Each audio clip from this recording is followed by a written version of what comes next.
नीतीश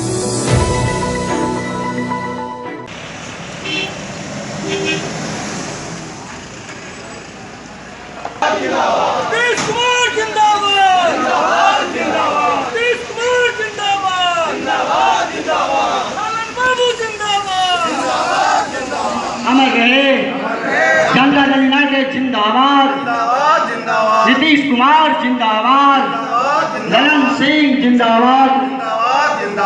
हवेली खड़गपुर प्रखंड के इस कार्यकर्ता सम्मेलन में माननीय मंत्री श्री अशोक चौधरी जी खड़गपुर के कार्यकर्ता से रूबरू होंगे। से 1 to 1 बात करना चाहते हैं, इसलिए कि मीटिंग में अगर हम बात करते हैं तो 10 लोग भाषण देते हैं, बाकी लोग भाषण सुन के चले जाते हैं, उनका राय जान नहीं पाते हैं। तो हम सभी वर्कर की क्या समस्या है यहाँ पर, उसको जानने के लिए आए हैं। अगर हम देखिए, ऐसा है कि विरोधी तो हमेशा चाहता ही है कि हम सत्ता में बने रहें, और सत्ता में बने रहने के लिए चुनाव भी लड़ा और उन्होंने अपना गठबंधन भी बनाया।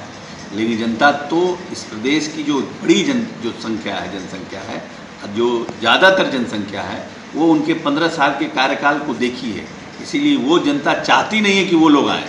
तो अगर नीतीश कुमार मुख्यमंत्री बने हुए हैं तो उन जनता की मानसिकता और उनकी जो इच्छा है कि वो 15 साल का जो उनका कार्यकाल था, जहाँ पर जातीय उन्माद अपने चरम पर था, जहाँ अपराध अपने चरम पर था, जहाँ पर जिसको बोलते हैं एक तरह से नए उद्योग को स्टेट स्पॉन्सर्ड जिसको बोलते हैं क्राइम जो है अपने चरम पर था, उससे जनता ऊब कर नीतीश कुमार को लाई थी ना। और नीतीश कुमार ने इन 15 वर्षों में देखा है कि किस तरह से इन 15 वर्षों में काम हुआ है। सड़क, बिजली, एग्रीकल्चर, हर एक सेक्टर में, सोशल सेक्टर्स में कितना काम हुआ है। तो जनता की चाहत पर नीतीश कुमार बने। कोई अगला कितना भी गठबंधन करेगा, जब जनता जिसको चाहेगी वही ना मुख्यमंत्री रहेगा। कार्यकर्ताओं देखिए, ऐसा है कि ये 2010 से नीता चौधरी जी और उसके बाद मेवालाल चौधरी जी यहाँ का प्रतिनिधित्व करते रहे। पिछले 3 विधानसभा से तारापुर नए डिलिमिटेशन के बाद 2009 में जो डिलिमिटेशन हुआ, उसके बाद से तारापुर विधानसभा अपनी पार्टी और नेता के साथ रहा है। तो निश्चित रूप से हमारे जो जनप्रतिनिधि थे मान लीजिए मेवालाल चौधरी जी, उनका देहांत हो जाने के बाद कार्यकर्ताओं में मायूसी थी और उनके जो कुछ छोटा मोटा काम होता है उस सब में इश्यूज़ रहता था।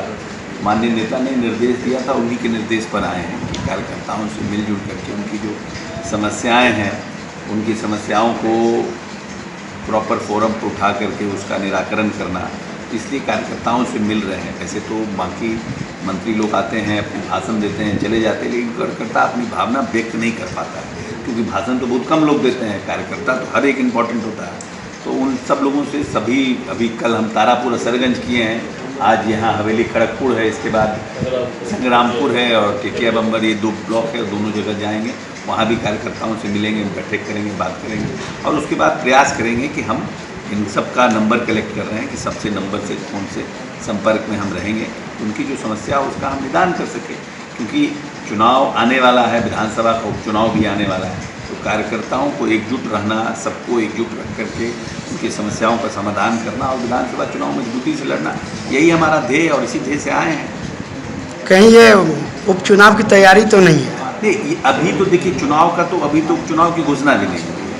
तो ये कहना कि ये तो हम अपने कार्यकर्ताओं से मिलने आए हैं, क्योंकि बगल के ज़िले के प्रभारी हैं जमुई के, तो निश्चित रूप से बगल का एकदम विधानसभा है, इसलिए हम तारापुर में समय माननीय नेता के कहने पर दे रहे हैं। इससे है कि कार्यकर्ताओं को हम एकजुट करके रख सकेंगे। जब अभी भी चुनाव हो, अभी हो, 6 महीना बाद हो, 8 महीना बाद हो, तो अपने कार्यकर्ताओं के साथ हम तब तक मेल जोल रखेंगे तो हम अपने कार्यकर्ताओं को एकजुट करने में सक्षम रह पाएंगे।